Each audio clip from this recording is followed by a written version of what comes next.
Hello friends, मेरा नाम हर्ष है और इस वीडियो में मैं आपको विलियम शेक्सपियर के सोनेट नंबर 30 को एक्सप्लेन करने की कोशिश करूंगा। So let's begin. इस पर्टिकुलर पोएम को पढ़ने से पहले हम ये जान लेते हैं कि सोनेट क्या होती है, इस सोनेट नंबर 30 का बैकग्राउंड क्या है, फिर हम इस पर्टिकुलर पोएम को डिस्कस करेंगे एंड मोस्ट इम्पॉर्टेंटली जो शेक्सपियर है उसके बारे में भी कुछ जान लेते हैं। वैसे आप लोगों को पता होगा क्योंकि आप इंग्लिश स्टूडेंट हैं। शेक्सपियर अनडाउटेडली इंग्लिश लिटरेचर के सबसे बड़े राइटर हैं। उनकी कंपैरिजन जर्मन लैंग्वेज के वॉन गोथे, फ्रेंच लैंग्वेज के विक्टर ह्यूगो, स्पेनिश सर्वेंटस, इटालियन दांते, रशियन टॉल्स्टॉय और भारत के तुलसीदास से की जाती है। बेन जॉनसन की नज़र में वो ग्रेटेस्ट यूरोपियन राइटर थे। शेक्सपियर ने कुछ सबसे बड़ी ट्रेजेडी ड्रामा लिखी जैसे Hamlet, King Lear, Macbeth, Othello और कुछ रोमांसेस भी, the Tempest, Pericles etcetera. As a poet उनके एक्टिव ईयर्स वो थे जब यूरोप में प्लेग फैला हुआ था 1592 एंड 93 में। सोनेट्स की बात करें तो शेक्सपियर ने टोटल 154 सोनेट्स लिखे। उनके लिखे सोनेट्स पर्सनल थे जो वो नहीं चाहते थे कि पब्लिश हो, लेकिन थॉमस थॉप ने 1609 में शेक्सपियर की मृत्यु के बाद उसे पब्लिश कर दिया। सोनेट क्या होते हैं? सोनेट 14 लाइंस के पोएम होते हैं। ये 3 प्रकार के होते हैं। पहली पेट्रार्कियन, इटालियन पोएट पेट्रार्च के द्वारा डेवलप्ड। दूसरी स्पेंसरियन, जो एडमंड स्पेंसर नाम के एक पोएट ने डेवलप की। और थर्ड टाइप है शेक्सपियर स्टाइल, जो 14 लाइंस की पोएम होती है और 4 सेगमेंट्स में बटी होती है। 3 पार्ट होते हैं, 4-4 लाइंस के, और एक पार्ट होता है 2 लाइन का। मीन्स टोटल 14 लाइंस, 3 क्वाट्रेंस और एक कपलेट। राइम स्कीम होती है ABAB, CD EF और GG। सोनेट नंबर 30 जो हम यहाँ पढ़ेंगे वो भी यही फॉलो करती है। नाउ शेक्सपियर के सब्जेक्ट्स क्या थे जो उन्होंने सोनेट में लिखने में यूज किया? टोटल 154 सोनेट्स में जो मैक्सिमम पार्ट था, सबसे बड़ा भाग, वो हेनरी राइजले के प्रेज के लिए था। हेनरी राइजले कौन थे? हेनरी राइजले इंग्लैंड के साउथहैम्पटन शहर के अर्ल थे। अर्ल का मतलब होता है नोबलमैन या चीफटेन। ये सोनेट नंबर 30 भी शेक्सपियर ने हेनरी राइजले के प्रेज में ही लिखा है। हेनरी राइजले बाई जेंडर मेल था, लेकिन उसके ब्यूटी की तारीफ न केवल शेक्सपियर ने की बल्कि क्रिस्टोफर मार्लोव, जो कि शेक्सपियर के कॉन्टेम्पररी थे, उसने भी की है। Now come to the poem. पहली 4 लाइंस हैं। When to the sessions of sweet silent thought I summon up remembrance of things past, I sigh the lack of many a thing I sought, and with old ooze new well my dear times waste. Poet कहता है जब वो मीठे शांत विचारों में खोया हुआ होता है तब वो समन करता है यानी बुलाता है बीते दिनों की यादों को।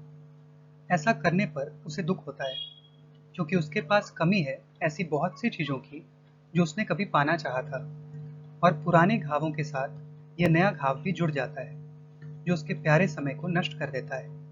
एक्चुअली पोइट पास्ट की बातों को, घटनाओं को याद करता है और उन यादों के कारण दुखी हो जाता है। उसे फिर से अपने फेल्योर्स, नाकामी, जो वो पाना चाहता था उसे पाने में याद आती है। वो सब नहीं कर पाया, वो सब नहीं पा पाया, ये दुख उसे घेर लेता है। पोइट कॉन्शियस है कि पुराने घाव, डिस्ट्रेस, दुख तो उसकी लाइफ में है ही, ये याद आने के कारण नया दुख भी हो गया है, मन में नए घाव भी हो गए हैं और ये सब उसका कीमती समय नष्ट कर रहा है। फर्स्ट लाइन में, इस क्वाड्रेंट में सेशंस और सेकंड लाइन में समन, ये लीगल लैंग्वेज है, लॉ की भाषा है। कोर्ट किसी को समन करती है, सेशंस भी कोर्ट का होता है या पार्लियामेंट का, ये हमें देखने को मिलता है। आगे की 4 लाइंस हैं। मीन्स नेक्स्ट क्वार्टरन है, then can I drown an eye unused to flow for precious friends hid in death's dateless night and weep afresh love's long since cancelled woo and mourn the expense of many a vanished sight. Poet कहता है कि वो बहुत भावुक या रोने वाला या दुखी रहने वालों में से नहीं है। उसका नेचर ऐसा नहीं है कि वो दुखी रहे, लेकिन अपने उन मित्रों दोस्तों की मृत्यु डेथ हो जाने के कारण वो अपनी आंखें डुबो दे सकता है आंसुओं में। वो अपने फ्रेंड्स को प्रेशस बता रहा है क्योंकि प्रोबेबली उसके फ्रेंड्स उसके लिए बहुत इंपॉर्टेंट थे, और डेथ को डेटलेस नाइट से जोड़ रहा है। मतलब पोएट डेथ को कभी अंत ना होने वाला इटर्नल, जो डेट से परे हो, वैसा बता रहा है और रात के समान बता रहा है। मीन्स पोएट को डेथ डार्कनेस से भरा हुआ ग्लूमी निराशाजनक लग रहा है। आगे पोएट कहता है कि लव रिलेशनशिप्स के टूट जाने से जो दुख पोएट को हुआ था पास्ट में, वो उसके लिए फिर से शोक कर सकता है, फिर से रो सकता है। पोएट आगे कहता है कि बहुत से ऐसे साइट्स हैं, दृश्य थे जो पास्ट में हुए थे, लेकिन अब वो वैनिश्ड, गायब, अदृश्य हो चुके हैं। मतलब दोबारा नहीं हो सकते। वो फिर से वो एक्सपीरियंस नहीं कर सकता क्योंकि वो घटनाएं बीत चुकी हैं, यादें भी धुंधली हो चुकी हैं। उन इंसिडेंट्स, एक्सपीरियंसेस के समाप्त हो जाने पर वो दर्द से, दुख से कराह सकता है, रो सकता है। पोएट ये कह रहा है। अब हम अगर शेक्सपियर की लाइफ को देखें तो जिस समय ये पोएम लिखी गई थी उस समय ऐसा क्या हुआ था कि शेक्सपियर ऐसा लिख रहा हो? तो शायद शेक्सपियर के contemporary playwright, dramatist Christopher Marlowe और शेक्सपियर के ही कॉन्टेम्पररी एक बहुत बड़े पोएट एडमंड स्पेंसर की डेथ हो गई थी, और शेक्सपियर का इकलौता बेटा था हैमलेट, उसकी भी डेथ हो गई थी। तो हो सकता है इन सब की वजह से इन सब की एक के बाद एक डेथ होती गई, और ये सभी लोग शेक्सपियर के लिए इंपॉर्टेंट थे, इसलिए शेक्सपियर ने ऐसा लिखा हो।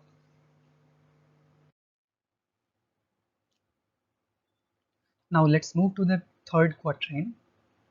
थर्ड क्वार्टरन के लाइन्स हैं, then can I grieve at grievances foregone and heavily from woe to woe tell over the sad account of four bemoaned moan which I knew pay as if not paid before. Poet कहता है कि फिर वो उन शिकायतों, दुखों पर शोक कर सकता है जिन दुखों को वो पहले ही भुला चुका है, जिन शिकायतों को वो करना पहले ही छोड़ चुका है।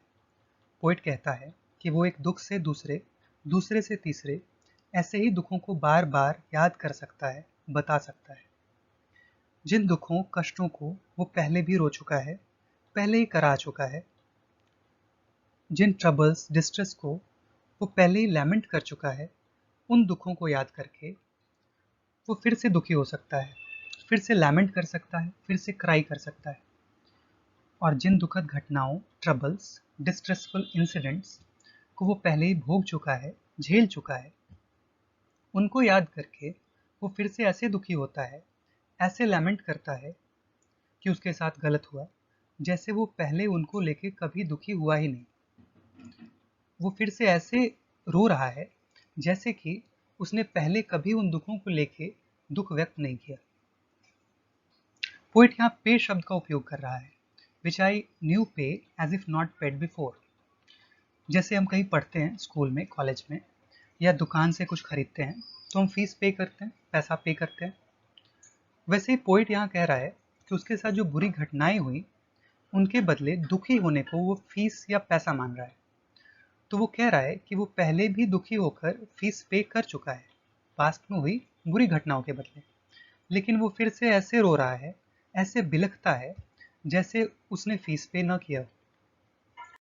लास्ट में एक कपलेट है, but if the while I think on thee dear friend all losses are restored and sorrows and.